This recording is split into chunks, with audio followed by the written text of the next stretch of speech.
export health certificates needed to export food to the EU were introduced after Brexit to comply with Brussels standards. Fishermen in Pembrokeshire are facing a £199 fee to export their products to the EU. The fee is being introduced by the County Council's cabinet to allow the Port Health Team to issue ECHs. The certificates are mandatory for all companies in the UK exporting or moving live animal products to the EU post-Brexit, a spokesperson from Pembrokeshire Cabinet said. As a result of Brexit, fishery products exported to the European Union from the United Kingdom now require an EHC, as laid out in the Official Control Regulations 2017/625. UK fisheries have been one of the most contentious topics during the Brexit negotiations.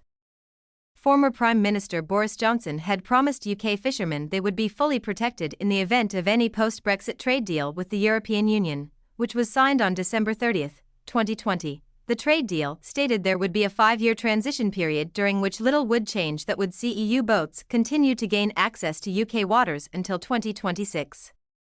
Shortly after the trade deal with the EU was signed, then Prime Minister Mr. Johnson admitted concessions were made to Brussels but insisted the agreement was a success. He said, "The EU began with wanting a transition period of 14 years, we wanted 3 years, we've ended up at 5 years. That was a reasonable transition period and I can assure great fish fanatics in this country that we will as a result of this deal be able to catch and eat quite prodigious quantities of extra fish.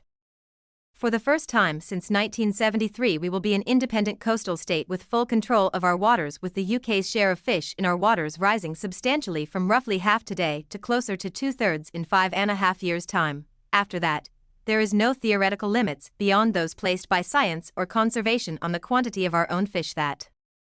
Environment Minister Mark Spencer said in December that the UK has gained an extra 30,000 tonnes of fishing quota as a result of leaving the EU. Speaking to the Commons, he said, "The UK's fishing opportunities are negotiated in 3 main forums. Firstly, UK-EU bilateral.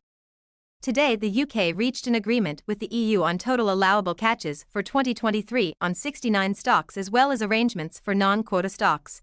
This deal provides fishing opportunities for more than 140,000 tonnes for the UK fleet and is worth around £282 million based on historic landing prices.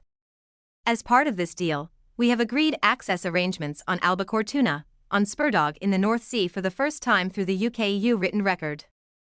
For non-quota stocks, we have agreed a rollover of access arrangements for 2023 to ensure continued access to fish non-quota stocks in the EU waters worth around £25 million per year to the UK fleet," he added.